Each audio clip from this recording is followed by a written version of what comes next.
ये चुनाव इंडिया गठबंधन और कांग्रेस पार्टी सिर्फ एक राजनीतिक दल के खिलाफ नहीं लड़ी थी। ये चुनाव हम बीजेपी, एक राजनीतिक दल, हिंदुस्तान के इंस्टीट्यूशंस, हिंदुस्तान का जो पूरा गवर्नेंस का स्ट्रक्चर है, इंटेलिजेंस एजेंसीज, सीबीआई, ईडी, ये सब, आधी जुडिशरी, इन सब के खिलाफ हम लड़े थे, क्योंकि इन सब संस्थाओं को, इन सब इंस्टीट्यूशंस को नरेंद्र मोदी जी ने और अमित शाह जी ने कैप्चर करा, धमकाया, डराया।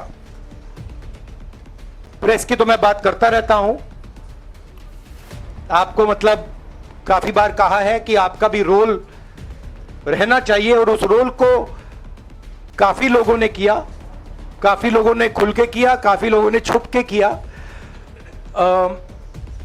और आपके इमोशंस कहां थे हमें मालूम है। लड़ाई संविधान को बचाने की थी, कॉन्स्टिट्यूशन को बचाने की थी। और मैं आपको सच बताऊं तो मेरे माइंड में था पहले से, जब इन्होंने हमारा बैंक अकाउंट कैंसिल किया, जब चीफ मिनिस्टर्स को जेल में डाला, पार्टियां तोड़ी, मेरे माइंड में था कि हिंदुस्तान की जनता अपने संविधान के लिए एक साथ खड़ी होकर लड़ जाएगी, और यह सच साबित हुआ। मुझ में भरोसा था, और मैं हिंदुस्तान की जनता से, इंडिया गठबंधन के पार्टनर्स से, कांग्रेस पार्टी के हमारे सब नेताओं और बब्बर शेर कार्यकर्ताओं से दिल से धन्यवाद करना चाहता हूं। आपने संविधान को बचाने का पहला और सबसे बड़ा कदम ले लिया है। कांग्रेस पार्टी ने इस चुनाव में, कांग्रेस पार्टी के सब नेताओं ने 2-3 चीजें की। सबसे पहले हमने इंडिया गठबंधन के पार्टनर्स की रिस्पेक्ट की, उनकी जो विशेष थी उनको हमने साथ लिया, और आपने देखा होगा कि जहां भी गठबंधन लड़ा हम एक होकर लड़े। दूसरी बात, कांग्रेस पार्टी ने क्लैरिटी से हिंदुस्तान को एक नया विजन दे दिया है, pro poor vision, pro production vision Hindustan को इंडिया गठबंधन ने साफ दे दिया है।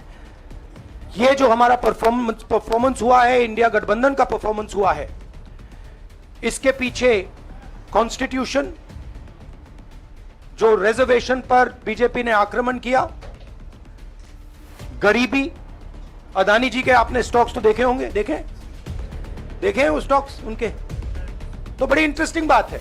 जनता अदानी जी को मोदी जी से डायरेक्टली कोरिलेट कर रही है। मोदी जी की हार होती है, स्टॉक मार्केट कहता है भैया मोदी जी गए तो अदानी जी गए, मतलब डायरेक्ट रिलेशनशिप है, करप्शन की रिलेशनशिप है।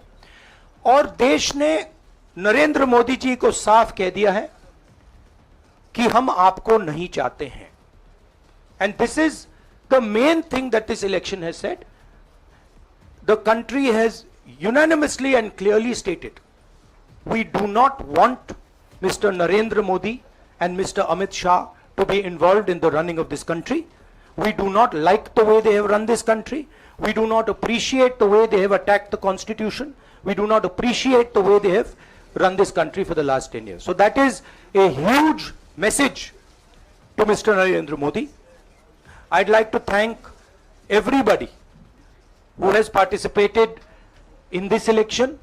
I am extremely proud of the people of India. I am extremely proud of the people who have resisted this onslaught on the constitution. और अंत में मैं आपको कह दूं कि इसको बचाने का काम हिंदुस्तान के सबसे गरीब लोगों ने किया है। सबसे गरीब लोगों ने किया है, मजदूरों ने किया है, किसानों ने किया है, दलितों ने किया है, आदिवासियों ने किया है, पिछड़ों ने किया है। इन लोगों ने इस कॉन्स्टिट्यूशन को बचाया है। ये कॉन्स्टिट्यूशन देश की आवाज है। बहुत सारे लोग ने इसको नहीं बचाया, चुप रह गए थे, मगर हिंदुस्तान के सबसे गरीब लोग, सबसे कमजोर लोग खड़े हो गए और उन्होंने इस कॉन्स्टिट्यूशन को बचाया। मैं उनका धन्यवाद करना चाहता हूं, उनसे कहना चाहता हूं कि कांग्रेस पार्टी आपके साथ खड़ी है। जो हमने आपको वायदे किए थे, हम वो वायदे आपके लिए पूरे करेंगे। जाति जनगणना, महालक्ष्मी, ये हमारे वायदे हैं।